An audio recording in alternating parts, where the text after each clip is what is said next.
ನಮಸ್ಕಾರ ವೀಕ್ಷಕರೇ. ಔಷಧಿಗೆ ಮುಂಚೆ ಜಾಗೃತಿ, ಜಾಗೃತಿಗೆ ಮುಂಚೆ ಅರಿವು, ಆ ಅರಿವಿನ ದಾರಿ ಹತ್ರ ಕರೆದೊಯ್ಯುವಂತಹ ಕಾರ್ಯಕ್ರಮನೇ ನಮ್ಮ ವಿಜಯ ಕರ್ನಾಟಕ ಪಾಡ್ಕಾಸ್ಟ್. ಇವತ್ತಿನ ಪಾಡ್ಕಾಸ್ಟ್ ಅಲ್ಲಿ ಸಾಕಷ್ಟು ವಿಚಾರ ತಿಳಿಸ್ಕೊಡೋಕೆ ನಮ್ಮ ಜೊತೆ ಸಂಜಯ್ ಗಾಂಧಿ ಆಕ್ಸಿಡೆಂಟ್ ಹಾಸ್ಪಿಟಲ್ನ ಪ್ರತಿಷ್ಠಿತ ಡಾಕ್ಟರ್ ಇದ್ದಾರೆ. ಡಿಪಾರ್ಟ್ಮೆಂಟ್ ಆಫ್ ಓರಲ್ ಮತ್ತು ಮ್ಯಾಕ್ಸಿಲೋಫೇಶಿಯಲ್ ಸರ್ಜರಿ ಇಲ್ಲಿನ ಒಂದು ಅಸೋಸಿಯೇಟ್ ಪ್ರೊಫೆಸರ್ ಆಗಿ ಕಾರ್ಯನಿರ್ವಹಿಸ್ತಾ ಇದ್ದಾರೆ. ಹಾಗೆ ನಮ್ಮ ಕರ್ನಾಟಕ ರಾಜ್ಯ ಇದು ಓರಲ್ ಮತ್ತು ಮ್ಯಾಕ್ಸಿಲೋಫೇಶಿಯಲ್ ಸರ್ಜರಿಯ ಒಂದು ಆನರಬಲ್ ಸ್ಟೇಟ್ ಸೆಕ್ರೆಟರಿ ಆಗಿ ಕೂಡ ನಿರ್ವಹಿಸ್ತಾ ಇದ್ದಾರೆ. ಸಾಕಷ್ಟು ಅನುಭವ ಇವರಿಗಿದೆ.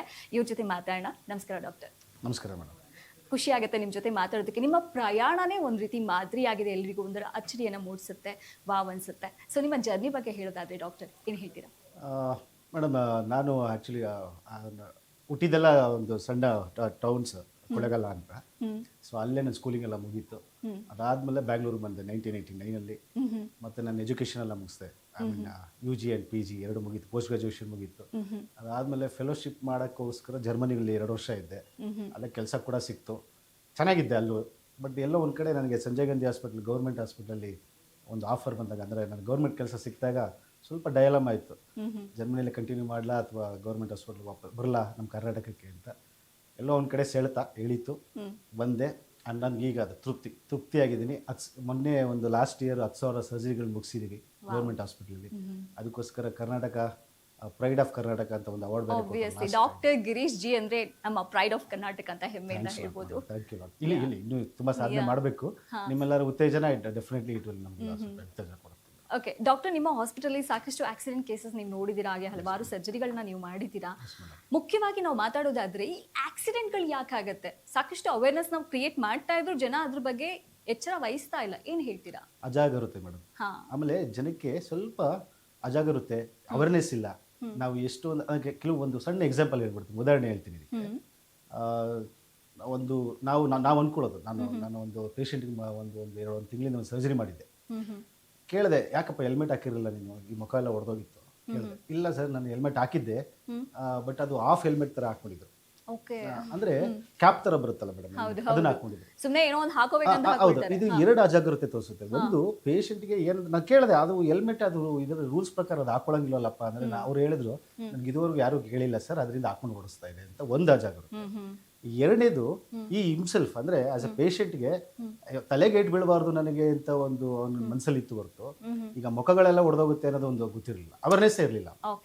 ಸೊ ಅದರಿಂದ ಫುಲ್ ಹೆಲ್ಮೆಟ್ ಅಂದ್ರೆ ISI ಮಾರ್ಕ್ ಗೌರ್ಮೆಂಟ್ ಯಾವ ತರ ರೂಲ್ಸ್ ಮಾಡಿದ್ದಾರೆ, ಆ ಥರ ಹೆಲ್ಮೆಟ್ಗಳು ಹಾಕೊಂಡ್ರೆ ಈ ಥರದ್ದೆಲ್ಲ ಪ್ರಿವೆಂಟ್ ಮಾಡ್ಬೋದು ಅಂತ ನಾನು ಹೇಳ್ತೀನಿ.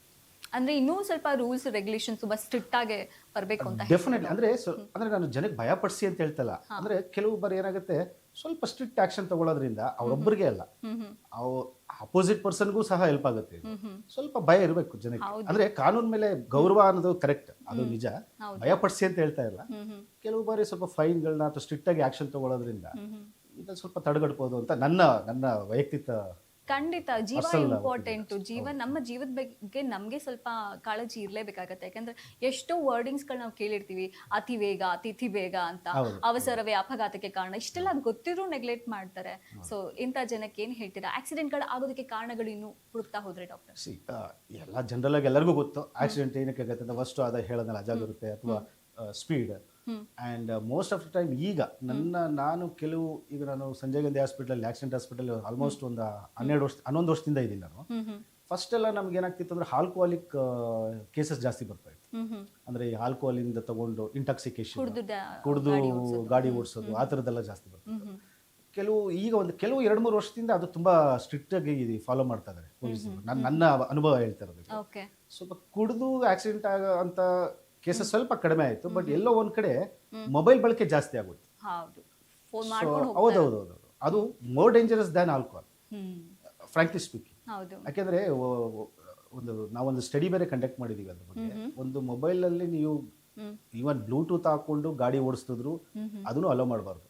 ಯಾಕೆ ಅಂತಂದ್ರೆ ಸ್ಟಡಿ ಪ್ರಕಾರ, since I have done this publication ಮಾಡಿದಿರುತ್ತೆ, ಅದರಿಂದ ಹೇಳ್ತಾ ಇರೋದು, ನಾವು ಫೋನಲ್ಲಿ ಮಾತಾಡ್ತಿದ್ರೆ ಬ್ಲೂಟೂತ್ ಹಾಕೊಂಡು ಕೈಯಲ್ಲಿ ಹಿಡ್ಕೊಂಡು ಮಾಡಬೇಕು ಅಥವಾ ನಾವು ನೋಡ್ಕೊಂಡು ಆ ಥರ ಅದಲ್ಲ. ಬ್ಲೂಟೂತಲ್ಲಿ ಕನೆಕ್ಟ್ ಆಗಿ ಗಾಡಿ ಓಡಿಸ್ತಾ ಇದ್ರು, ನಮ್ಮ ಬ್ರೈನ್ 40% ಕಾಂಟ್ ಜಡ್ಜ್ ಸಡನ್ ಆಗಿ. ಸೊ ಅವಾಗ ಅಪಘಾತಗಳಾಗೋ ಚಾನ್ಸಸ್ ಜಾಸ್ತಿ.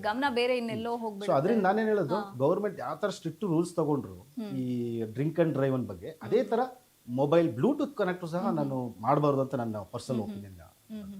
ಸರ್ ಡಾಕ್ಟರ್, ಈಗ ನ್ಯೂಸಲ್ಲಿ ಕೇಳ್ತಾ ಇರ್ತೀವಿ ಫುಲ್ ಕಾರ್ ನಜ್ಜುಗುಜ್ಜಾಗ್ಬಿಟ್ಟಿದೆ, ಅಷ್ಟು ಜನ ಪ್ರಾಣ ಕಳ್ಕೊಂಡಿದ್ದಾರೆ ಅಂತ. ಈ ಸ್ಪೀಡ್ ಲಿಮಿಟ್ ಬಗ್ಗೆ ಏನು ಹೇಳ್ತೀರಾ ಡಾಕ್ಟರ್? ಎಷ್ಟು ಸ್ಪೀಡಲ್ಲಿ ಹೋದ್ರೆ ನಾವು ಸೇಫ್ ಆಗಿರ್ತೀವಿ? ಸ್ಪೀಡ್ ಬಗ್ಗೆ ಹೇಳೋದಂದ್ರೆ 10 ಕಿಲೋಮೀಟರ್ಸ್ ಅಲ್ಲಿ ಹೋದ್ರೂ ಅದು ಅಪಾಯ ಇಲ್ಲ, ಆ ಥರ ಹೇಳಕ್ಕೆ ಬರಲ್ಲ. ಏನಾಗುತ್ತೆ, ಒಂದು ಹೇಗೆ ಸೈಂಟಿಫಿಕ್ ಬೇಸ್ದಲ್ಲಿ ಹೇಳಕ್ಕೆ ಹೋಗ್ತೀನಿ. ಈಗ ಯಾವುದೋ ಒಂದು ಕಾರಲ್ಲಿ 40 ಕಿಲೋಮೀಟರ್ಲಿ ಒಬ್ಬ ಪಾದಚಾರಿ ಮೇಲೆ, ಪೆಡೆಸ್ಟ್ರಿಯನ್ ಮೇಲೆ ಹೋಗಿ ಹಿಂದ್ಗಡೆಯಿಂದ ಹೊಡೆದ್ರು ಅಥವಾ ಫ್ರಂಟ್ ಇಂದನೇ ಹೊಡೆದ್ರು, because of so many reasons ಬೇಕಾಗಿಲ್ಲ. ಈಗ ಸ್ಪೀಡ್ ಬಗ್ಗೆ ಹೇಳ್ತಿರೋದು. ಈಗ ಸೊ 40ರಲ್ಲಿ ಹೊಡೆದ್ರು.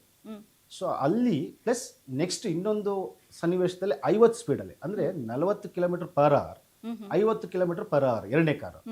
ಅಂದ್ರೆ ಜಸ್ಟ್ 10 ಕಿಲೋಮೀಟರ್ಸ್ ಪರ್ ಅವರ್ ಗಾಡಿಲಿ ಹೋಗಿ ಹೊಡೆದ್ರು ಕೂಡ ನಾವು ಅನ್ಕೊಳ್ಳೋದು ಬರೀ 10 ಕಿಲೋಮೀಟರ್ಸ್ ಅಲ್ಲಿ ಏನು ಡಿಫ್ರೆನ್ಸ್ ಆಗಲ್ಲ ಅಂತ. ಬಟ್ ನಾವು 54 ಕಿಲೋಮೀಟರ್ ಸ್ಪೀಡಲ್ಲಿ ಹೋಗ್ತಾ ಇರೋ ಗಾಡಿಲಿ ಹೊಡೆದ್ರೆ ಪೆಡೆಸ್ಟ್ರಿಯನ್ಗೆ 4 ಪಟ್ಟು ಸಾವು ಜಾಸ್ತಿ. So just 10 kilometres per hour makes 1:4 difference. So ಅದನ್ನೇ ಇಮ್ಯಾಜಿನ್ ಮಾಡಿ, 50 to 60 ಹೋದ್ರೆ ಇನ್ನೇ ಥರ, ಅಂದ್ರೆ 10 ಪಟ್ಟು ಜಾಸ್ತಿ ಆಗುತ್ತೆ.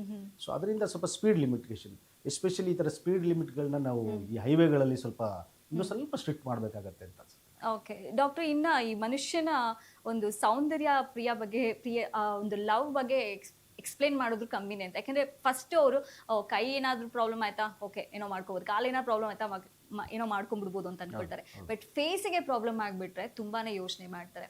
ನಾವು ಎಷ್ಟೋ ಸರ್ಜನ್ ಬಗ್ಗೆ ಕೇಳಿದೀವಿ, ಕಾರ್ಡಿಯಾಕ್ ಸರ್ಜನ್, ಆ ಸರ್ಜನ್, ಈ ಸರ್ಜನ್ ಅಂತ. ಬಟ್ ತುಂಬಾ ಜನಕ್ಕೆ ಅವೇರ್ನೆಸ್ ಇಲ್ಲ ಈ ಮ್ಯಾಕ್ಸಿಲೋ ಫೇಶಿಯಲ್ ಸರ್ಜನ್ ಅಂದ್ರೆ ಏನು ಅಂತ. ನಾನು ಓಪನಿಂಗ್ ಅಲ್ಲಿ ಹೇಳಿದೆ, ಬಟ್ ಇದ್ರ ಬಗ್ಗೆ ಹೇಳಿ ಡಾಕ್ಟರ್. ಅಲ್ಲ, ಇದು ಆಕ್ಚುಲಿ ತುಂಬಾ ಒಳ್ಳೆಯ ಪ್ರಶ್ನೆ. ಯಾಕಂದ್ರೆ ನಾನು ರಾಜ್ಯ state secretary for our association. ನಮ್ಮ ಅಸೋಸಿಯೇಷನ್ ಅಲ್ಲಿ ನಾವೊಂದು ಅವೇರ್ನೆಸ್ ಇಟ್ಕೊಂಡಿದೀವಿ, ಹೂ ಇಸ್ ಮ್ಯಾಕ್ಸಿಲೋಫೇಶಿಯಲ್ ಸರ್ಜನ್. ಅದನ್ನ ನಾವು ಇಂಟರ್ನ್ಯಾಷನಲ್ ಮ್ಯಾಕ್ಸಿಲೋಫೇಶಿಯಲ್ ಸರ್ಜನ್ಸ್ ಅಂತ ಮೊನ್ನೆ ಒಂದು ಸೆಲೆಬ್ರೇಟ್ ಮಾಡಿದ್ವಿ. Our theme is only to public awareness. ಯಾಕೆ ಅಂತಂದ್ರೆ ನಾವು ಮ್ಯಾಕ್ಸಿಲೋಫೇಶಿಯಲ್ ಸರ್ಜನ್ ಅನ್ನೋದನ್ನ ಅತಿಶಯೋಕ್ತಿ ಅಲ್ಲ, ಕೆಲವು ಡಾಕ್ಟರ್ಸ್ಗೆ ಗೊತ್ತಿರಲ್ಲ. ಅಂದ್ರೆ ಅವೇರ್ನೆಸ್ ಆಗ್ಬೇಕು, ವಾಟ್ ಇಸ್ ಮ್ಯಾಕ್ಸಿಲೋಫೇಶಿಯಲ್ ಸರ್ಜನ್ ಅಂದ್ರೆ ಅದು ಡೈರೆಕ್ಟ್ ಆಗಿ ಡೆಂಟಿಸ್ಟ್ರಿ ಅನ್ನೋ ತರ ಮಾಡಕ್ ಹೋಗ್ಬಾರ್ದು. So we are the bridge between medical and dentistry. We are a very speciality. ಅಲ್ಲ, each and every speciality is their own. ಇದು ನಾನು ಹೇಳ್ತೇನೆ ನನ್ನ ಸ್ಪೆಷಾಲಿಟಿ ಬಗ್ಗೆ ಹೇಳ್ತಾ ಇದ್ದೆ. ಸೊ ನಾವು ಓರಲ್ ಆ್ಯಂಡ್ ಮ್ಯಾಕ್ಸಿಲೋಫೇಶಿಯಲ್ ಸರ್ಜನ್ ಅಂತ ಅಂದರೆ ನಾವು ಮುಖದಲ್ಲಿ ಆಕ್ಸಿಡೆಂಟ್ ಆದರೆ, ಅಂದರೆ ಈಗ ಮೇಲ್ದವಡೆ, ಕೆಳಗಡೆ ದವಡೆ, ಅಥವಾ ಕಣ್ಣುಗಳ ಮೂಳೆ, ಹಣೆ ಮೂಳೆ, ಈ ಥರ ಮುಖದಲ್ಲಿ ಯಾವುದೇ ಮೂಳೆ ಹೊಡೆದ್ರು ಆಕ್ಸಿಡೆಂಟ್ ಆಗಿ ಅದನ್ನು ಜೋಡಣೆ ಮಾಡೋದು, ಅಂದರೆ ಸರ್ಜರಿ ಮಾಡಿ ಸರಿಪಡಿಸೋಂಥದ್ದು. ಎರಡನೇದು ಬಾಯಿ ಕ್ಯಾನ್ಸರ್, ವೆರಿ ಇಂಪಾರ್ಟೆಂಟ್. ಈಗ ನಮ್ಮ ಇಂಡಿಯಾದಲ್ಲಿ ತುಂಬ oral cancers, oral cancers incidents ತುಂಬ ಜಾಸ್ತಿ ಆಗ್ತಾ ಇದೆ. ಅದು ಅಥವಾ ನಮ್ಮ ಮುಖದಲ್ಲಿ ಈಗ ಗೆಡ್ಡೆಗಳು, ದವಡೆ ಗೆಡ್ಡೆಗಳು, ಅಥವಾ ಸಿಸ್ಟ್ ಅಂತ ಹೇಳ್ತೀವಿ, ಟ್ಯೂಮರ್ಸ್ ಅಂತ ಹೇಳ್ತೀವಿ, ಇದನ್ನೆಲ್ಲ ಇದು ಮಾಡೋಂಥದ್ದು. ಈ ತರ ಮುಖಕ್ಕೆ ಸಂಬಂಧಪಟ್ಟ ಸರ್ಜರಿಗಳು ಮಾಡೋದನ್ನ ಓರಲ್ ಅಂಡ್ ಮ್ಯಾಕ್ಸಿಲೋಫೇಶಿಯಲ್ ಸರ್ಜರಿ ಅಂತ. ಎಷ್ಟು ಕಾಂಪ್ಲಿಕೇಟ್ ಆಗಿರುತ್ತೆ ಡಾಕ್ಟರ್? ಬಿಕಾಸ್ ಫೇಸ್ ಅಂತಾನೆ ಅಂದ್ರೆ ಡೆಲಿಕೇಟ್ ಅಂತ ಫೀಲ್ ಆಗುತ್ತೆ. ಹೇಗೆ ಅದು ಸರ್ಜರಿ ಎಲ್ಲ ಹೇಗಾಗುತ್ತೆ? Is our main goal is ನಮಗೆ ಸೌಂದರ್ಯನ ಅದನ್ನ ನಾವು ಅವ್ರ ಸರ್ಜರಿಗಿಂತ ಮುಂಚೆ ಯಾವ ತರ ಇದ್ರು ಅದನ್ನ ನಾವು ಎಷ್ಟಾಗುತ್ತೋ ಅಷ್ಟು ಪ್ರಯತ್ನ ಪಟ್ಟು ಅದನ್ನ ವಾಪಸ್ ತಗೊಂಡ್ಬರೋದು. ಅದು ನಮ್ಮ ಪ್ರಯತ್ನ ಇದ್ದೇ ಇರುತ್ತೆ. ಬಟ್ ಕೆಲವು ಬಾರಿ ಏನಾಗುತ್ತೆ, ಅದು ನಮ್ಮ ಕೈಲಿ ಆಗೋದಿಲ್ಲ. ಎಕ್ಸ್ಟೆಂಟ್ ಆಫ್ ಇಂಜುರಿ ಅಂದ್ರೆ ಈಗ ಆಕ್ಸಿಡೆಂಟ್ ಆಗಿ ಮುಖೆಲ್ಲ ಹೊಡೆದೋಗಿದ್ದು, ಮೂಳೆಗಳೇ ಎಲ್ಲ ಹೊಡೆದೋಗಿದ್ರೆ ಆ ಥರದ ನಾವು ವಾಪಸ್ ತಗೊಬರೋದು ಭಾರಿ ಕಷ್ಟ. ಅಥವಾ ಬಾಯಿ ಕ್ಯಾನ್ಸರ್ಗಳಲ್ಲಿ ಇನಿಷಿಯಲ್ ಸ್ಟೇಜಸ್ ಅಲ್ಲಿ ಸರ್ಜರೀಸ್ ಮಾಡಿಸ್ಕೊಂಡ್ರೆ ಅವ್ರಿಗೆ ಫಂಕ್ಷನಾಲಿಟಿ ಮತ್ತೆ ಡಿಸಬಿಲಿಟಿ, ಅಂದ್ರೆ ಏನಂತಂದ್ರೆ ಈಗ ಕೆಲವು ಬಾರಿ ಬಾಯಲ್ಲಿ ಅಥವಾ ಬಾಯಿ ರೋಗದಿರಲಿಲ್ಲ, ಸರ್ಜರಿ ಮಾಡಿಸಿರ್ತೀವಿ, ಉಳಿಸಿರ್ತೀವಿ, 5-6 ವರ್ಷ ಆಗಿರುತ್ತೆ, ಪೇಷಂಟ್ ಸರ್ಜರಿ ಆಗಿರುತ್ತೆ, ಬಟ್ ಪಾಪ ಊಟ ಮಾಡಕ್ಕೆ ಆಗ್ತಾರಲ್ಲ, ಯಾಕಂದ್ರೆ ಬಾಯಿ ತೆಗಿಯಕ್ಕೆ ಆಗ್ತಾರ ಎಲ್ಲ. ಇಲ್ಲಿಂದೆಲ್ಲ ಎದೆ ಭಾಗದಿಂದ ಗೂಡಿಂದ ತೆಗೆದು ಇಲ್ಲಿ ಮೂಳೆಗಳು ಹಾಕಿರ್ತೀವಿ, ಬಾಯಿ ತೆಗಿಯಕ್ಕೆ ಕಷ್ಟ ಇರ್ತದೆ. ಮೂಗಿಂದ ಒಂದು ಪೈಪ್ ಹಾಕಿ ಊಟ ಕೊಡ್ತಾ ಇರ್ತೀವಿ. ಲೈಫ್ ಲಾಂಗ್ ಅವ್ರು ಬದುಕಿದ್ರು ಸಹ ಯಾಕಾದ್ರೂ ಬದುಕದು ಅನ್ನಿಸ್ತಾ ಇರುತ್ತೆ. ಸೊ ಇದರಿಂದ ಏನಾಗುತ್ತೆ, ಕಂಪ್ಲೀಟ್ ಆಗಿ ನಾವು ಅವ್ರನ್ನ ವಾಪಸ್ ಯಾವ ತರ ಇದ್ರು ಆ ತರ ಮಾಡ್ಬಿಡ್ತೀವಿ, ಅದು ಸುಳ್ಳು. It's all depends upon initial stages of diagnosis. ಅದಕ್ಕೆ ನಾನೇನು ಹೇಳೋದಂದ್ರೆ, ಸಣ್ಣದಾದ್ರೂ ಒಂದು ಅಲ್ಸರ್ ಬಂತು, ಅಲ್ಲೇ ತೋರಿಸ್ಕೊಳ್ಳಿ. ಬಟ್ ಎಷ್ಟೋ ಜನಕ್ಕೆ ಗೊತ್ತಾಗೋದೇ ಇಲ್ಲ ಅವ್ರಿಗೆ ಅಲ್ಸರ್ ಬಂದಿದೆ ಅಥವಾ ಪ್ರಾಬ್ಲಮ್ ಇದೆ ಅಂತ. ಈ ತರ ಕೇಸಸ್ ನೀವು ನೋಡಿರ್ಬೋದು ಡಾಕ್ಟರ್. ಏನಾದ್ರೂ ಒಂದು ನಿಮ್ಮ ಒಂದು ಜರ್ನಿನಲ್ಲಿ ಒಂದು ಕೇಸ್ ಬಗ್ಗೆ ಹೇಳೋದಾದ್ರೆ? ಈ ಒಂದು ಸ್ವಾರಸ್ಯಕರವಾದೊಂದು ಇನ್ಸಿಡೆಂಟ್ ಹೇಳ್ತೀನಿ. ಸ್ಪೋರ್ಟ್ಸ್ ಮ್ಯಾನ್, ಜಸ್ಟ್ 28-29 ಇಯರ್ಸ್ ಓಲ್ಡ್, ಯಂಗ್ ಗೈ. ನಂತರ ಬಂದ್ರು, ಅಲ್ಸರ್ಸ್ ಇತ್ತು, ನಾಲಿಗೆ ಮೇಲೆ ಅಲ್ಸರ್ಸ್ ಇತ್ತು. ಸುಮಾರು ಒಂದು 5-6 ತಿಂಗಳಿಂದ ಅಲ್ಸರ್ಸ್ ಹಾಗೆ ಇದೆ ಅಂತ ಹೇಳಿದ್ರು. ಸೊ ಅದನ್ನ ನೋಡಿದ್ಮೇಲೆ ನಾನು ಹೇಳಿದೆ, ಏನಾದ್ರು ಹ್ಯಾಬಿಟ್ಸ್ ಇದೆಯಾ ಅಂತ. ಅವ್ರು ಏನು ಹೇಳಿದ್ರು, ಫಸ್ಟ್ ಕ್ವಶನ್ ಹೇಳೋದಂತೆ, ಇಲ್ಲ ಸರ್ ನನಗೆ ಸ್ಮೋಕಿಂಗ್ ಮಾಡಲ್ಲ, ಗುಟ್ಕಾ ತಿನ್ನಲ್ಲ, I am A very sports man, sports oriented, health oriented, ಅದರಿಂದ ನನಗೆ ಏನು ಹ್ಯಾಬಿಟ್ಸ್ ಇಲ್ಲ ಸರ್, ಏನಿರ್ಬೋದು ಇದು ಅಂತ. ಅಲ್ಲ ನಿಮಗೆ ಅಲ್ಸರ್ಸ್ ಎಷ್ಟು ದಿನದಿಂದ ಇರೋದು? 5-6 ತಿಂಗಳಿಂದ ಇರೋದು, ಮತ್ತು ಏನು ತೋರಿಸ್ಕೊಳ್ಳಿಲ್ಲ ಅಂದರೆ ಅವ್ರೇನು ಹೇಳಿದ್ರು ಅಂದರೆ ನಮ್ಮ ಮೋಸ್ಟ್ಲಿ ನಾನು ಮಲ್ಟಿವೈಟಮಿನ್ ಕಡಿಮೆ ಇರ್ಬೋದು, ವಿಟಮಿನ್ ಬಿ ಟ್ಯಾಬ್ಲೆಟ್ಸ್ಗಳು ತೊಗೊಂಡು ನಾನು ಅಲ್ಸರ್ಸ್ ಅದಕ್ಕೆ ಅಂತ ಬರ್ತಾ ಇರ್ಬೋದೇನೋ ಅಂದ್ಕೊಂಡು ನಾನು ತಗೊಳ್ತಾನೆ ಇದ್ದೆ. ಬಟ್ 5-6 ತಿಂಗಳಿಂದ ನಾನು ತೊಗೊಂಡ್ರೂ ಹೋಗ್ತಾ ಇಲ್ಲ ಅಂದರು. ಇದು ನಾನು ಎಷ್ಟನೇ ಡಾಕ್ಟ್ರು ನೀವು ನೋಡ್ತಾ ಇರೋದು ಅಂದರೆ ಫಸ್ಟ್ ಒನ್ ಸರ್ ಅದು. ಅವ್ರಿಗೆ ಅವರೇ ಡಾಕ್ಟರ್ ಆಗ್ಬಿಟ್ಟಿದ್ರು. ಅವ್ರಿಗೆ this is a self medication ಇದೆಯಲ್ಲ, ಸೆಲ್ಫ್ ಡಯಾಗ್ನೋಸಿಸ್. ಈಗಂತೂ ನಮ್ಮ ಪೇಷಂಟ್ಗಳು ಚಾಟ್ GPT ಗೂಗಲಲ್ಲಿ ನೋಡಿಕೊಂಡು ಅವರೇ ಟ್ರೀಟ್ಮೆಂಟ್ ತಗೊಳ್ಳೋದು ತುಂಬ ಜಾಸ್ತಿ. ನಿಜ. ಸೊ ಇದೇ ಕ್ಲಾಸಿಕ್ ಎಕ್ಸಾಂಪಲ್ ಇದು. ಆಮೇಲೆ ನಾನು ನೋಡಿದಾಗ ಅದರಲ್ಲಿ ಏನಾಗಿತ್ತು ಅಂದರೆ ಕೆಲವು ಬಾರಿ ಇದನ್ನ ಪಬ್ಲಿಕ್ ಅವೇರ್ನೆಸ್ಗೂ ಹೇಳಕ್ಕೆ ಇಷ್ಟಪಡ್ತೀನಿ. ಏನಂತಂದರೆ ನಾಟ್ ನೆಸೆಸರಿ ನಿಮಗೆ ಬಾಯಿ ಕ್ಯಾನ್ಸರ್ ಬರಬೇಕು ಅಂದರೆ ನೀವು ಸ್ಮೋಕೇ ಮಾಡಬೇಕು ಅಥವಾ ಗುಟ್ಕಾ ತಿನ್ನಬೇಕು, ಆಲ್ಕೋಹಾಲ್ ಆ ಥರ ಅಲ್ಲವೇ ಇಲ್ಲ. ಅವ್ರಿಗೇನಾಗಿತ್ತು ಅಂದರೆ ಒಂದು ದವಡೆ ಅಲ್ಲೂ ಒಡೆದು, ಅಂದರೆ ಒಡೆದೋಗಿ ಅಂದರೆ ಕ್ಯಾವಿಟಿ ಆಗಿ ಒಡೆದೋಗಿ ಅದು ಶಾರ್ಪ್ ಆಗೋಗಿ, ಅವ್ರು ಮಾತಾಡಿದಾಗ ಅಥವಾ ನುಂಗಿದಾಗ ಎಷ್ಟು ನಾವು ಅದು ಮಾಡಿದಾಗ ಅದು ಅಲ್ಲಿಗೆ ರಬ್ಬಾಗಿ ಶಾರ್ಪ್ ಟೂತ್ ಏನಾಗಿತ್ತು ಅಲ್ಸರ್ ಕ್ರಿಯೇಟ್ ಆಗ್ತಿತ್ತು. ಅದನ್ನು ನಾವು ಯಾವುದೇ ಅಲ್ಸರ್ಸ್ ಆಗಲಿ 2 ವಾರದವರೆಗೂ ಅದು ವಾಸಿ ಆಗದಿದ್ದರೆ there should be some reason. ಹೌದು, ಮಲ್ಟಿವೈಟಮಿನ್ ಡಿಫಿಷಿಯನ್ಸಿಯಿಂದ ಅಲ್ಸರ್ಸ್ ಆಗೋ ಚಾನ್ಸಸ್ ಇರುತ್ತೆ, ಇಲ್ಲ ಅಂತಲ್ಲ. ಅದು 2 ವಾರದ ಒಳಗೆ ಅದು ಹೋಗಲೇಬೇಕು. ಹೋಗದೇ ಇದ್ದರೆ ದಯವಿಟ್ಟು ಬಂದು ಸ್ಪೆಷಲಿಸ್ಟ್ಗಳು ಅಥವಾ ಯಾವುದೇ ಡಾಕ್ಟ್ರುಗಳನ್ನ ಒಂದ್ಸತಿ ನೋಡೋದು ಒಳ್ಳೆಯದು. ಅವ್ರು ಅವತ್ತೇ 5-6 ತಿಂಗಳು ಹಿಂದೆನೇ ಬಂದಿದ್ರೆ ಆ ಶಾರ್ಪ್ ಟೂತ್ನ ತೆಗಿಬೋದಿತ್ತು, ಇಲ್ಲಾಂದರೆ ಅದನ್ನು ಸ್ಮೂತ್ ಮಾಡಿಬಿಟ್ಟಿದ್ರೆ ಅವರು ಓರಲ್ ಕ್ಯಾನ್ಸರ್ ಆಗಿ ಆಗ್ತಾರೆ. ಸೊ ಇವತ್ತು ಅವ್ರಿಗೆ ಅರ್ಧ ನಾಲ್ಗೆ ತೆಗೆದ್ವಿ, ಕತ್ತಲ್ಲಿ ಸರ್ಜರಿ ಆಗಿ ಆ ಕ್ಯಾನ್ಸರ್ ಸೆಲ್ಸ್ ಎಲ್ಲ ತೆಗೆದ್ವಿ. ಅಂದರೆ ಏನಾಗುತ್ತೆ ಅಂದರೆ ಈ ಸರ್ವೈವಿಂಗ್, ಬಟ್ ಪ್ರಾಬ್ಲಮ್ ಏನಂದರೆ ಡಿಸಬಿಲಿಟಿ. ಅಂದರೆ ಅವ್ರಿಗೆ ಮೊದಲು ಥರ ಊಟ ಮಾಡೋದು ಸ್ವಲ್ಪ ಕಷ್ಟ ಆಗುತ್ತೆ, ಮಾತಾಡೋಕ್ಕೆ ಕಷ್ಟ ಆಗ್ತದೆ. So these things that's what I am trying to tell you. Awareness, self medication avoid ಮಾಡಿ ಅನ್ನೋದು ನನ್ನ ಒಂದು. ಸೊ ಈಗ ಈ ಫೇಸ್ಗೆ ಸರ್ಜರಿ ಆಗಬಾರ್ದು, ಮ್ಯಾಕ್ಸಿಲೋ ಫೇಶಿಯಲ್ ಸರ್ಜರಿ ನಾವು ಹೋಗಲೇಬಾರ್ದು ಅಂತ ಹೇಳಿದ್ರೆ ಒಂದು ಅಪಘಾತಗಳಿಗೆ ಒಳಗಾಗಬಾರ್ದು ಮತ್ತು ಓರಲ್ ಕ್ಯಾನ್ಸರ್ ಬರಬಾರ್ದು. ನಾವು ಯಾವ ರೀತಿ ಪ್ರಿಕಾಷನ್ಸ್ ತಗೊಳ್ಬೇಕು ಡಾಕ್ಟರ್? ಓರಲ್ ಕ್ಯಾನ್ಸರ್ಸ್ ಬಗ್ಗೆ ತಗೋಬೇಕು ಅಂತಂದರೆ oral hygiene is very important madam. ಅಂತಂದರೆ ಎಸ್, ಹ್ಯಾಬಿಟ್ಸ್ ಬಗ್ಗೆ ನಾನು ಮತ್ತೆ ಎಲ್ಲರಿಗೂ ಅವೇರ್ನೆಸ್ ಇದೆ. ಸ್ಮೋಕ್ ಮಾಡಬಾರ್ದು, ಗುಟ್ಕಾ ತಿನ್ನಬಾರ್ದು, ಅದೆಲ್ಲ ಅವೇರ್ನೆಸ್ ಇದೆ. That is different. So definitely ಅದೆರಡು ಹ್ಯಾಬಿಟ್ಸ್ಗಳನ್ನ ಕಡಿಮೆ ಅಲ್ಲ, ತ್ಯಜಿಸ್ಬೇಕಾಗತ್ತೆ. ನಮ್ಮನ್ನು ನಾವು ನೋಡ್ಕೋಬೇಕು ಅಂದರೆ ಡೆಫಿನೆಟ್ಲಿ ಅದನ್ನೆಲ್ಲ ತ್ಯಜಿಸ್ಬೇಕಾಗತ್ತೆ. ಮೂರನೇದು, ಕೆಲವು ಬಾರಿ 6 ತಿಂಗಳಿಗೋ 1 ವರ್ಷಕ್ಕೋ ಒಂದ್ಸತಿ ಹೋಗಿ ಡಾಕ್ಟರ್ಸ್ ಹತ್ರ ಅಥವಾ ಎಸ್ಪೆಷಲಿ ಡೆಂಟಿಸ್ಟ್ ಹತ್ರ ಒಂದ್ಸತಿ ನೋಡ್ಸ್ಕೊಂಬರೋದು. ಈ ಥರ ಒಂದು ಸರಿ, ನಥಿಂಗ್ ರಾಂಗ್. ನಿಮ್ಗೆ ಏನಿಲ್ಲ ಅಂದರೆ ಹೋಗಿ ಒಂದ್ಸತಿ ನೋಡ್ಕೊಂಬರೋದು ಒಂದು ಒಳ್ಳೆಯದು. ಕೋವಿಡ್ ಆದಮೇಲೆ ಮ್ಯೂಕೋರ್ಮಿಕೋಸಿಸ್ ಅಥವಾ ಬ್ಲ್ಯಾಕ್ ಫಂಗಸ್ ಬಗ್ಗೆ ಕೇಳಿದ್ದೀರಾ ನೀವು? ಸೊ ಆ ಥರ ಕೇಸಸ್ತು ಇದು ಕೆಲವು ಬಾರಿ ಈಗಲೂ ಅಷ್ಟೇ highly controlled diabetic patients, uncontrolled diabetic patients ಇರ್ತಾರಲ್ಲ, ಆ ಇನ್ಸಿಡೆಂಟ್ ಕೋವಿಡ್ ಆದಮೇಲಿಂದ ಸ್ಟೀರಾಯ್ಡ್ಸ್ ಕೊಡೋದ್ರಿಂದ ಈಗಲೂ ಸಹ ಎಲ್ಲೋ ಅಲ್ಲಿ ಇಲ್ಲೊಂದು ತಿಂಗಳಿಗೊಂದೋ ಇಲ್ಲ 2 ತಿಂಗಳಿಗೊಂದೋ ಕೇಸ್ ನಾನು ಸ್ವತಃ ನಾನು ಪರ್ಸನಲ್ ಆಗಿ ನೋಡ್ತಾ ಇದ್ದೀನಿ. ಬ್ಲ್ಯಾಕ್ ಫಂಗಸ್ ಕೇಸಸ್ಗಳು ನಾನು ಮುಂಚೆ ನೋಡೇ ಇರಲಿಲ್ಲ, ಈಗ ಅದನ್ನು ನೋಡ್ತಾ ಇದ್ದೀನಿ ಕೋವಿಡ್ ಆದಮೇಲಿಂದ. ಸೊ ಈ ಥರ ಅಂದರೆ ಅದು ಹೆಂಗೆ ಪ್ರಿವೆಂಟ್ ಮಾಡ್ಬೋದು? ಸಣ್ಣ ಹಲ್ಲು ಇನ್ಫೆಕ್ಷನ್ನು, ಅದನ್ನು ನಾವು ಸೆಲ್ಫ್ ಮೆಡಿಕೇಶನ್ ತೊಗೊಳೋದು, ಆ್ಯಂಟಿಬಯೋಟಿಕ್ಸ್ ತೊಗೊಳೋದು, ಪೇನ್ ಕಿಲ್ಲರ್ ತೊಗೊಂಡು ಸುಮ್ಮನೆ ಬಿಡೋದು, ಆ ಥರ ಮಾಡಬಾರ್ದು. ಅದೇನಾಗುತ್ತೆ, ಸ್ಪ್ರೆಡ್ ಆದರೆ ಇಡೀ ದವಡೆಗೆ ಎಲ್ಲ ಸ್ಪ್ರೆಡ್ ಆಗಿ ನೆಕ್ರೋಸಿಸ್ ಅಂತ ಹೇಳ್ತೀವಿ, ಆ ಥರ ಆಗೋ ಚಾನ್ಸಸ್ ಇರುತ್ತೆ. ಸೊ ಒಂದು ಮಾತಲ್ಲಿ ಹೇಳಬೇಕು ಅಂದರೆ ಫುಲ್ ಅಲರ್ಟ್ ಆಗಿರಬೇಕು. Alert in the sense self medication no, or don't follow the Googles or chat GPT. ಕೆಲವು ಬಾರಿ ಪೇಷಂಟ್ಸ್ ಬರ್ತಾರೆ, ನಾನು ಟ್ರೀಟ್ಮೆಂಟ್ ಹೇಳ್ತಾ ಇರ್ತೀನಿ, ಇಲ್ಲ ಸರ್ ಅವರೇ ನನಗೆ ಗೈಡ್ ಮಾಡ್ತಾರೆ, ಈ ಥರ ಮಾಡ್ಬೋದಲ್ಲ ಅಂತ. ನಿಮ್ಗೆ ಹೆಂಗೆ ಗೊತ್ತಾಯ್ತು ಅಂದರೆ ಚಾಟ್ GPT ನೋಡಿದ್ವಿ ಸರ್. ಇದನ್ನೆಲ್ಲ ಸ್ವಲ್ಪ ಅನುಭವ ಬೇರೆ, ಗೂಗಲ್ ಬರೋದು ಬೇರೆ. ಸೊ ಅದರಿಂದ ಸ್ವಲ್ಪ ಜಾಗೃತೆಗಿರೋದು ಒಳ್ಳೆಯದು.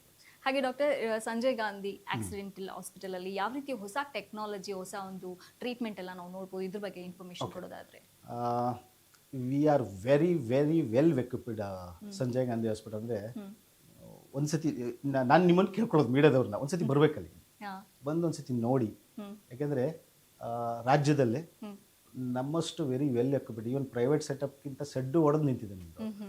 ಯಾವ ರೋಬೋಟಿಕ್ ಸರ್ಜರೀಸ್ ತಗೊಳ್ತಾ ಇದೀವಿ ನಾವು ಸ್ವಲ್ಪ, ಆರ್ಥೋಸ್ಕೋಪಿ ಇದೆ, ಅದು ಕೆಲವು all very well equipped surgeries. I mean machines we have, or OTs we have, staff we have.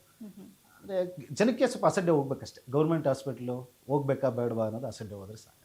So ಯಾವ ಹಾಸ್ಪಿಟಲ್ಗೂ ಏನು ಕಮ್ಮಿ ಇಲ್ಲ, ಅಷ್ಟು ಒಳ್ಳೆಯ ಒಂದು ಸವಲತ್ತುಗಳಲ್ಲಿ ಸಿಗ್ತಾ ಇದೆ. 100%. ಓಕೆ. ಹಾಗೆ ಡಾಕ್ಟರ್, ಈಗ ಹಾಸ್ಪಿಟಲಲ್ಲಿ ವ್ಯಕ್ತಿ ಬರೋದಕ್ಕೂ ಮುಂಚೆ ಅವ್ನ ಮೆಂಟಲ್ ಹೆಲ್ತ್ ಕೂಡ ತುಂಬಾನೇ ಪ್ರಾಮುಖ್ಯತೆ ಪಡ್ಕೊಳ್ಳುತ್ತೆ. ಆ ಸರ್ಜರಿಗೆ ಒಳಪಡಬೇಕಾದ್ರೆ ಯಾವ ರೀತಿ ಕೌನ್ಸಿಲಿಂಗ್ ಅದೆಲ್ಲ ಆಗುತ್ತೆ? ಈ ವೆಸ್ಟರ್ನ್ ಕಂಟ್ರೀಸಲ್ಲಿ ಈ ಯಾವುದೇ ಒಂದು ಈಗ ಸಣ್ಣ ನೀವು ವೈರಲ್ ಫೀವರ್ ಬಂದರೂ ಸರಿ ಅಥವಾ ಆಕ್ಸಿಡೆಂಟ್ ಆದರೂ ಸರಿ ಅಥವಾ ಮೇಜರ್ ಸರ್ಜರೀಸ್ಗೆ ಹೋಗಿ ಮುಂಚೆ ಕೌನ್ಸಿಲಿಂಗ್ ಅಂತ ನಡೀತದೆ. ಅಂದರೆ ಕೌನ್ಸಿಲರ್ ಅಂತಲೇ ಇರ್ತಾರೆ. ಅಂದರೆ ನಿಮಗೆ ಸರ್ಜರಿಗಿಂತ ಮುಂಚೆ ಈ ಥರ ಇತ್ತು, ಸರ್ಜರಿ ಆದಮೇಲೆ ಈ ಥರ ಆಗುತ್ತೆ ಅಂತ. ನಮ್ಮದ್ರಲ್ಲಿ ಅದು ಸ್ವಲ್ಪ ಕೌನ್ಸಿಲರ್ಸ್ ಇನ್ನೂ ಸಿಸ್ಟಮ್ ಬಂದಿಲ್ಲ. ಅಲ್ಲಿ ಇಲ್ಲಿ ಕೆಲವು ಕಡೆ ಕೌನ್ಸಿಲರ್ಸ್ಗಳು ಇದ್ದಾರೆ, ಅದನ್ನು ಸ್ವಲ್ಪ ಎಕ್ಸ್ಟೆನ್ಷನ್ ಮಾಡ್ಕೋಬೇಕು ಅಂತ. ಯಾಕಂದರೆ ನಾವು ಆ್ಯಸ್ ಎ ಡಾಕ್ಟರ್ ಟ್ರೀಟ್ಮೆಂಟ್ ಮಾಡಿ ಟ್ರೀಟ್ಮೆಂಟ್ ಬಗ್ಗೆ ಹೇಳ್ಬೋದು ಹೊರತು ಪೇಷಂಟ್ನ ಕೂತ್ಕೊಂಡು ಕೌನ್ಸಿಲಿಂಗ್ ಮಾಡ್ತೀವಿ ಇಲ್ಲ ಅಂತ ಹೇಳಲ್ಲ, ಬಟ್ ಅದನ್ನೇ ಪ್ರೊಫೆಷನಲ್ ಆಗಿ ತೊಗೊಳಕ್ಕಾಗಲ್ಲ. ಸೊ ಮೇ ಬಿ ಒಂದೊಂದು ಹಾಸ್ಪಿಟ್ಲಿಗೆ ಒಂದೊಂದು counsellor compulsory. Not even government, I am talking about even private ಹಾಸ್ಪಿಟಲ್ಸ್ಗಳು ಕೌನ್ಸಿಲರ್ಗಳನ್ನ ಅಪಾಯಿಂಟ್ ಮಾಡೋದು ಅಥವಾ ಕಂಪಲ್ಸರಿ ಮಾಡೋದು ಅತ್ಯವಶ್ಯಕ ಅಂತ ನನಗನ್ನಿಸ್ತಾ ಇದೆ. ತುಂಬ ಹೆಲ್ಪ್ ಆಗುತ್ತೆ ಪೇಷಂಟ್ಸ್. ಈಗ ಸರ್ಜರಿಗೆ ಒಳಪಟ್ಟ ವ್ಯಕ್ತಿ ಕೆಲವೊಂದನ್ನು ಮಾಡಬೇಕು, ಕೆಲವೊಂದು ಮಾಡಬಾರ್ದು ಅಂತದ್ದು ಇರುತ್ತೆ ಅಂತ, ಅದ್ರ ಬಗ್ಗೆ ಹೈಲೈಟ್ ಮಾಡೋದಾದ್ರೆ ಅದನ್ನೆಲ್ಲ ನಾವೇ ಆಸ್ ಎ ಡಾಕ್ಟರ್ಸ್ ನಾವೇ ಪ್ರೀ ಆ್ಯಂಡ್ ಪೋಸ್ಟ್ ಇನ್ಸ್ಟ್ರಕ್ಷನ್ಸ್ ಅಂತ ಇರ್ತೀವಿ. ಅದು ನಮ್ಮ ಡ್ಯೂಟಿ ಕೂಡ. ಅಂದ್ರೆ ನಾವು ಸರ್ಜರಿ ಆದ್ಮೇಲೆ ಸರ್ಜರಿ ಮಾಡಿ ಚೆನ್ನಾಗಾಯ್ತು ಅಂತ ಕಳಿಸ್ಬಿಡೋದಲ್ಲ, ಅವರು ಸರ್ಜರಿ ಆದ್ಮೇಲೆ ಯಾವ ಥರ ಅವ್ರು ನೋಡ್ಕೋಬೇಕು ಅವ್ರಿಗವರೇ, ಅಥವಾ ಏನು ಅವಾಯ್ಡ್ ಮಾಡಬೇಕು ಅಥವಾ ಏನು ಯಾವ ಥರ ಡಯಟ್ ಮಾಡಬೇಕು, ಅದನ್ನೆಲ್ಲ ಅದು ನಮ್ಮ ಕೆಲಸ. ಕೌನ್ಸಿಲರ್ ಅಲ್ಲ, ಕೌನ್ಸಿಲರ್ದು ಸಮಥಿಂಗ್ ಡಿಫ್ರೆಂಟ್. ಅಂದರೆ ಅವ್ರನ್ನ ಮೆಂಟಲಿ ಪ್ರಿಪೇರ್ ಮಾಡಿ ನಿಮ್ಗೆ ಈ ಥರ ಆಗುತ್ತೆ ಅಂತ ಮಾಡೋಂಥದ್ದು. ಪೋಸ್ಟ್ ಇನ್ಸ್ಟ್ರಕ್ಷನ್ಸ್ ನಮ್ಮ ಡ್ಯೂಟಿ, ಅದು ನಾವು ಮಾಡ್ತೀವಿ. ಓಕೆ ಡಾಕ್ಟರ್, ನೀವು ಬ್ರ್ಯಾಂಡ್ ಅಂಬಾಸಿಡರ್ ಆಗಿದ್ದೀರಾ, ಅವೇರ್ನೆಸ್ ಮೂಡಿಸ್ತಾ ಇದ್ದೀರಾ ಸಿಕ್ಕಾಪಟ್ಟೆ.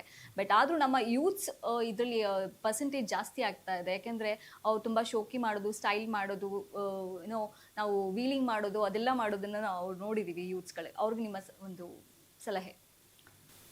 ಇದು ಅವ್ರು ಮಾಡೋಂಥ ವೀಲಿಂಗ್ಗಳು, ಎಸ್ಪೆಷಲಿ ವೀಲಿಂಗ್ಗಳು ಈಗಿನ ಕಾಲದಲ್ಲಿ ತುಂಬ ನಾನು ನೋಡ್ತಾನೆ ಇರ್ತೇನೆ. ಅವ್ರು ಮಾಡೋದ್ರಿಂದ ಅವರು ಪ್ರಾಬ್ಲಮ್ ಆಗ್ತಾರೆ ಹೊರತು ಜೊತೆಗೆ ಪಾಪ ಎದುರುಗಡೆ ಅಥವಾ ಯಾರೋ ಪೆಡಿಸ್ಟ್ರಿಯನ್ ಪಾದಚಾರಿಗಳು ಅಥವಾ ಅದೇ ಇನ್ನೊಂದು ಆಕ್ಸಿಡೆಂಟ್ ಆಪೋಸಿಟ್ ಪರ್ಸನ್ಸ್ಗೂ ತೊಂದರೆ ಆಗ್ತದೆ. ಒಂದು ಜೀವ ಅಂತೀವಿ, ಅದು ಜೀವ ಹೋಗದೇ ಇದ್ರು ಸರಿ, ಒಂದು ಸಣ್ಣ ಏಟಾದರೂ ಅದು ಅದರಿಂದ ಎಷ್ಟು ಜನ ಅನುಭವಿಸ್ತಾರೆ. ಇವರಪ್ಪ ಪೇರೆಂಟ್ಸು ಇದು ಮಾಡ್ತಾರೆ, ಅವ್ರ ಫ್ಯಾಮಿಲಿನೂ ಇದಾಗುತ್ತೆ. ಸೊ ಅದರಿಂದ ನಾನೇನು ಮಾಡೋದು ಅಂದರೆ ಸ್ವಲ್ಪ ಯೂತ್ಸು ಸ್ವಲ್ಪ ಜವಾಬ್ದಾರಿಯಾಗಿ ನಡ್ಕೊಳ್ಳೋದು ಬೆಟರ್. ಜೊತೆಗೆ ನಮ್ಮ ಸರ್ಕಾರದ ಪಾತ್ರ ಕೂಡ ಇದರಲ್ಲಿ ಪ್ರಾಮುಖ್ಯತೆ ವಹಿಸುತ್ತೆ. 100% ಗೌರ್ಮೆಂಟ್. ಬಟ್ ಏನಾಗುತ್ತೆ ಅಂದರೆ ಕೆಲವೊಬ್ಬರು ಎಲ್ಲ ಕಡೆನೂ ಗೌರ್ಮೆಂಟ್ ಅಂದರೆ ನಾವು ಪಾಪ ಪೊಲೀಸವ್ರಿಗೆ, ಟ್ರಾಫಿಕ್ ಅವ್ರಿಗೆ ಎಲ್ಲ ಕಡೆನೂ ಕಾಣ್ಗೌಲ ಇರ್ತಾರೆ. ಅವರು ಚೂಸ್ ಮಾಡೋದೇ ಅಂಥ ರೋಡ್ಗಳು, ಎಲ್ಲಿ ಪೊಲೀಸ್ಗಳು ಇರೋಲ್ಲ ಅಂಥ ಕಡೆ ಹೋಗಿ ಮಾಡೋ ಅಂಥದ್ದು. ಸೊ ಇದು ಸೆಲ್ಫ್ ಅವೇರ್ನೆಸ್ಸೇ ಮುಖ್ಯ. ನಾನು ಹೇಳೋದೇನಂತಂದರೆ, ನಾವು ಏನೇ ಕಾನೂನು ಕ್ರಮ ಕೈಗೊಳ್ಳಬೇಕು, ಏನೇ ಮಾಡ್ತೀವಿ. ನಾನೊಂದು ಯೂತ್ನ ನಾನೇ ನಿಲ್ಲಿಸ್ಬಿಟ್ಟು ಕೇಳಿದ್ದೆ, ವೀಲಿಂಗ್ ಮಾಡ್ತಿದ್ದಲ್ಲಪ್ಪ ನೀನು, ಈ ಥರ ಮಾಡಿದ್ರೆ ಪ್ರಾಬ್ಲಮ್ ಆಗುತ್ತಾ, ಏನಾಗುತ್ತೆ, ನಿಮ್ಮ ಗಾಡಿ ಫೋಟೋ ತೊಗೊಂಡೆ ನಾನು, ನಿಮಗೆ ಕಂಪ್ಲೇಂಟ್ ಕೊಡ್ತೀನಿ. ಅವನೇನು ಹೇಳ್ದ ಅಂದರೆ, ಸರ್ 5,000 ರೂಪಾಯಿ ಫೈನ್ ಆಗ್ತದೆ, ತೊಂದರೆ ಇಲ್ಲ. ಅವನು ಹೋದ, ಅವನು ಅಷ್ಟೇ ಮಾಡ್ಬಿಟ್ಟು ಹೋದ. ಅದಾದ್ಮೇಲೆ ಇದು ಐ ಆಮ್ ನಾಟ್ ಜೋಕಿಂಗ್, 3 ದಿವಸ ಆದ್ಮೇಲೆ ನಮ್ಮ ಮನೆ ಪಕ್ಕದ ಇನ್ನೊಂದು ಖಾಲಿ ರೋಡಲ್ಲಿ ಮಾಡುತ್ತಾ ಇದ್ದ. ಎಷ್ಟು ತಿಂತ ನೀವು ಫೋಟೋ ತೆಗಿತೀರಾ? ಅದು ಅವೇರ್ನೆಸ್ ಅವ್ರಿಗೆ ಬರಬೇಕು. ಎನಿವೆ ಡಾಕ್ಟರ್, ಸಾಕಷ್ಟು ಇನ್ಫಾರ್ಮೇಶನ್ ತಿಳಿಸ್ಕೊಟ್ಟಿದ್ದೀರಾ ಆ್ಯಂಡ್ ಉತ್ತಮ ಕೆಲಸ ಮಾಡ್ತಾ ಇದ್ದೀರಾ. ಹ್ಯಾಟ್ಸ್ ಆಫ್ ಟು ಯು ಅಂತ ಹೇಳ್ತಾ ಥ್ಯಾಂಕ್ ಯು ಸೋ ಮಚ್. ಧನ್ಯವಾದ ma'am, thanks a lot. Okay doctor Girish G ಅವರ ಮಾತುಗಳನ್ನ ಕೇಳಿದಿರಾ, ಖಂಡಿತ ನೀವು ಅವ್ರ ಸಲಹೆಗಳನ್ನ ತಗೊಳ್ಳಿ. ಒಂದು ಸಣ್ಣ ನಿರ್ಲಕ್ಷ್ಯ ನಮ್ಮ ಜೀವನ ಕಿತ್ಕೊಳ್ಬೋದು, ನಮ್ಮ ಗುರ್ತನ್ನೇ ಹಾಳು ಮಾಡ್ಬೋದಲ್ವಾ. ಈ ಥರ ಆಗಬಾರ್ದು ಅಂತ ಹೇಳಿದ್ರೆ ಅಲರ್ಟ್ ಆಗಿರಿ ಅಂತ ಹೇಳ್ತಾ, ಇದು ಇವತ್ತಿನ ವಿಜಯ ಕರ್ನಾಟಕ ಪಾಡ್ಕಾಸ್ಟ್. ಮತ್ತೆ ಸಿಗೋಣ. ನೋಡ್ತಾ ಇರಿ, ಕೇಳ್ತಾ ಇರಿ ವಿಜಯ ಕರ್ನಾಟಕ ಪಾಡ್ಕಾಸ್ಟ್.